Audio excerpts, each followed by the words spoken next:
serie es el Evangelio de Juan. Llegamos al capítulo 4.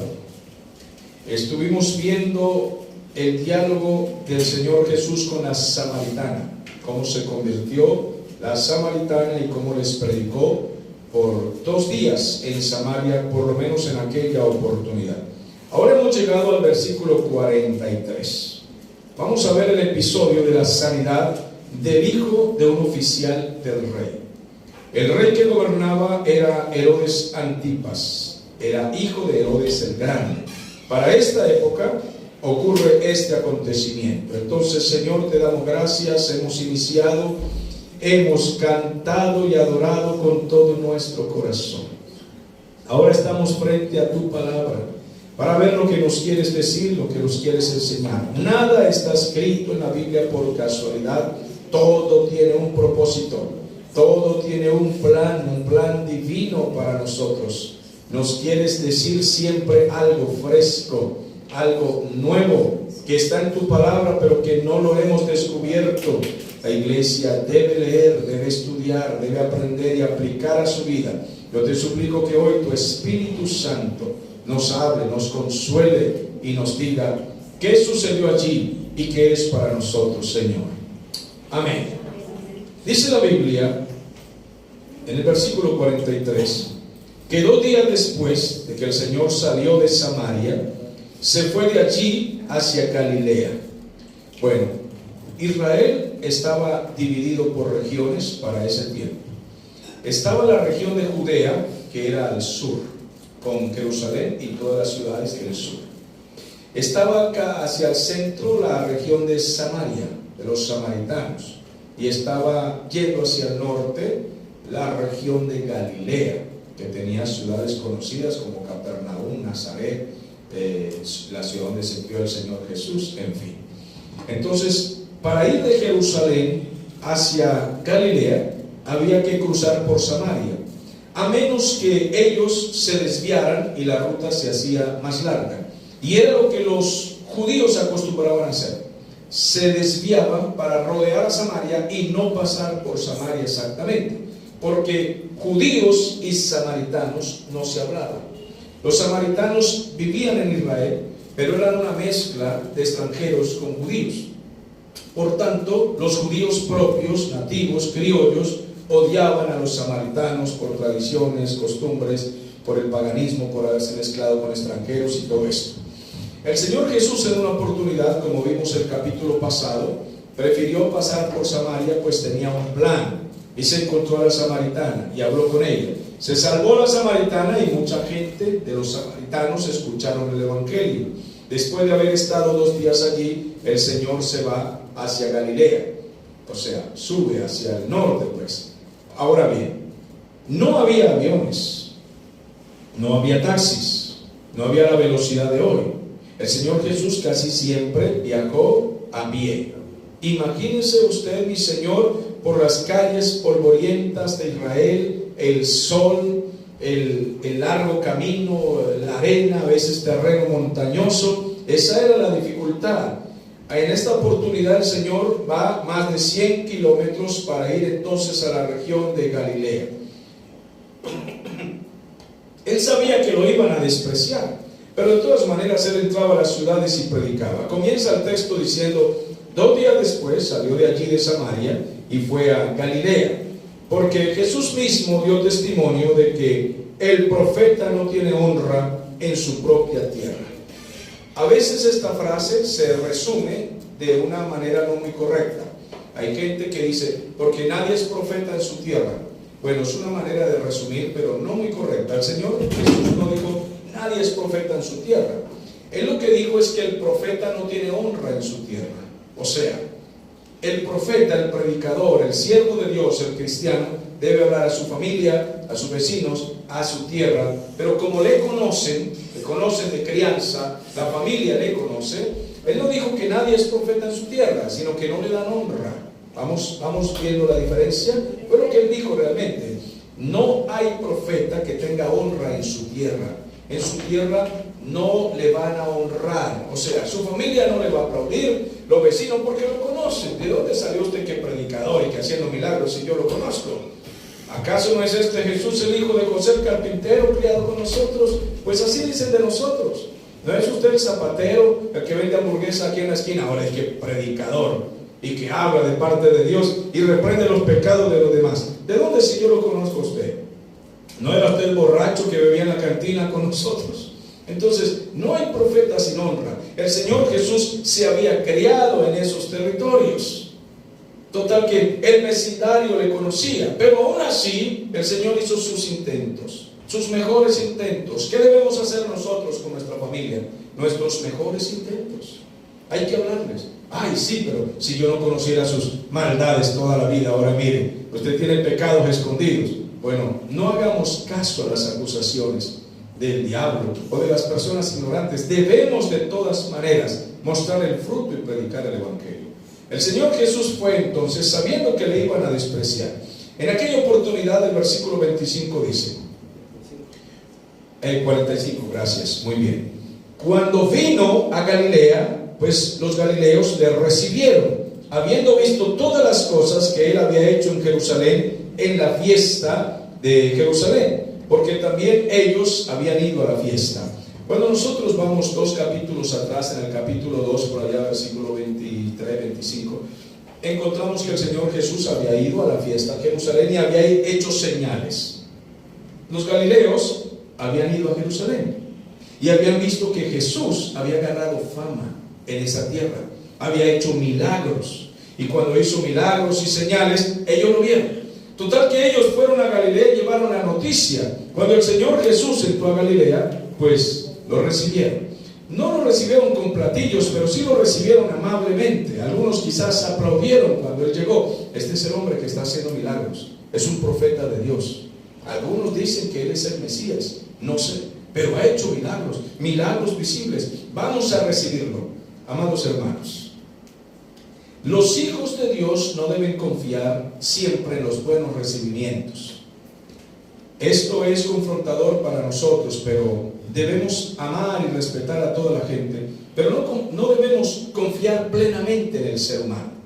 A nosotros nos aplauden hoy, pero de repente la gente nos da la espalda. A los predicadores nos suele pasar eso.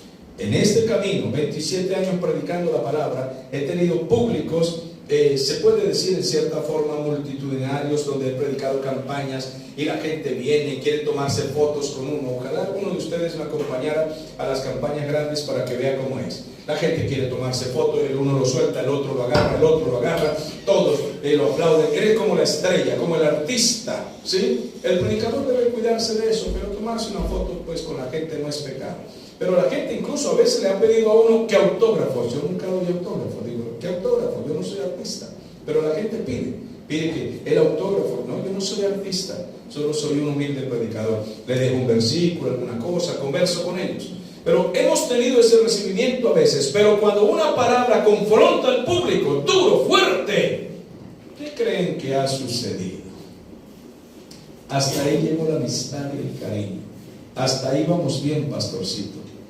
Cuando usted habló de amor, de bendiciones, todo estaba tan bonito. Ay, es que hasta la corbata le brillaba, pastor.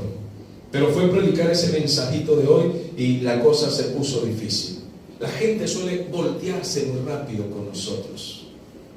Nos han hecho promesas, incluso promesas humanas de bendecirnos, de llevarnos aquí y allá. Pero cuando una palabra ha golpeado su pecho, hasta ahí llegó. Se olvidaron de las promesas, de lo que dijeron que nos darían, yo le envío esa bendición, yo le envío esa bendición, y todo se voltea por una palabra confrontadora. Los predicadores bíblicos no estamos esperando realmente nada de los hombres, porque cambian muy rápido con nosotros. Hoy nos hablan, nos saludan, nos abrazan, y de pronto dejan de hablarnos, de tratarnos, de saludarnos, hasta nos bloquean el teléfono. Qué extraño comportamiento, pero ese es el ser humano. El Señor Jesús hizo milagros a multitudes, a millares de personas por donde quiera que iba. Leprosos eran sanados, muertos eran resucitados, inválidos se paraban. Juan, en el último capítulo de su Evangelio 21, este mismo escritor dice que fueron tantas cosas que hizo el Señor Jesús, pero tantas cosas que hizo, que él usa una hipérbole. Hipérbole se llama una exageración. Él usa una hipérbole allí. Dice él que si se escribieran las cosas que Jesús hizo, no cabrían los libros en el mundo. ¿Por qué usa esa exageración? Porque fueron tantísimas que los escritores no alcanzaban a escribir. Porque el Señor Jesús se paraba en la mañana, salía al vecindario, ¿y qué creen que hacía en el vecindario? Un milagro.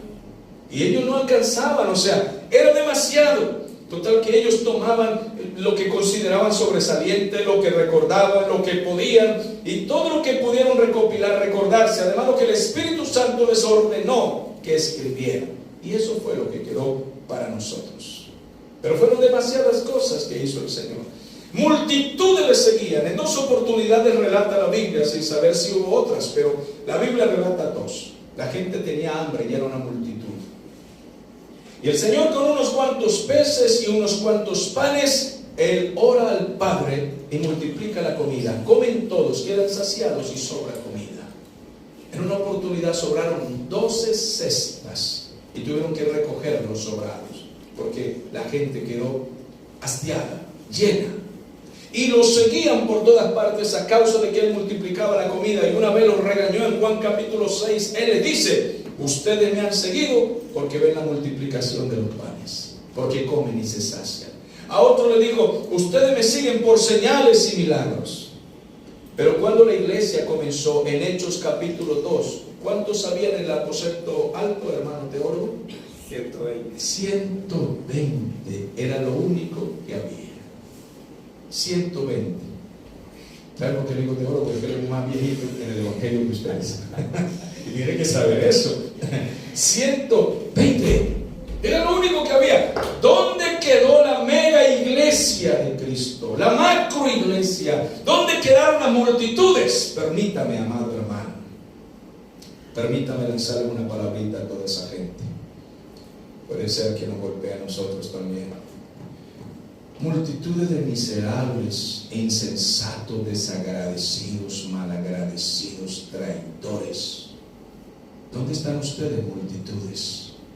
¿No les ha hecho Dios tantos favores? ¿No eran ustedes las multitudes que eran sanadas y luego gritaron: crucifícale, crucifícale? Desagradecidos. Quizás ustedes en su corazón, al escucharme hablar así, dicen: amén, pastor, dígale más. No, esto es para nosotros, mis amados. Ingratos.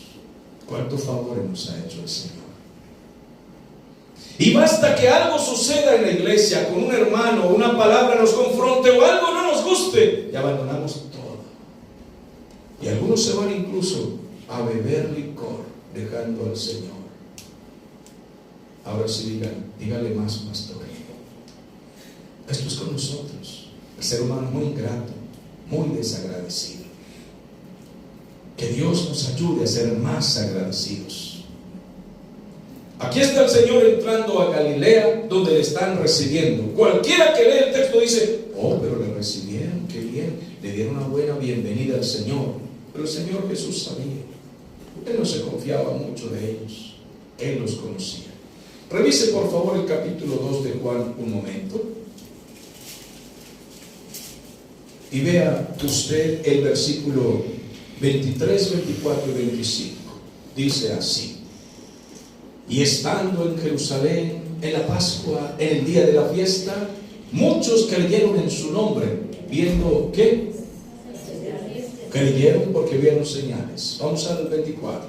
Dice: mas él mismo, Jesús, no se confiaba a sí mismo de quiénes, de ellos. ¿Por qué? Porque Él los conocía a todos. Él no confiaba en ellos. Vamos al 25. Y no tenía necesidad de que alguien le diese testimonio de la gente, del hombre. ¿Por qué? Porque Él sabía lo que había en el corazón de ellos. Imagínense lo que tenemos que aprender los ministros de Dios cuando servimos al pueblo del Señor día tras día, año tras año, y nosotros tenemos que aprender de esa palabra. Ame a la gente, sírvale, apacienta mis ovejas, pero no confíes demasiado en ellos, porque el día que se enojen, ¿qué hace? Pastor, chao. ¿Quedaron deudas en la iglesia, pastor? Páguelas. El ser humano es así.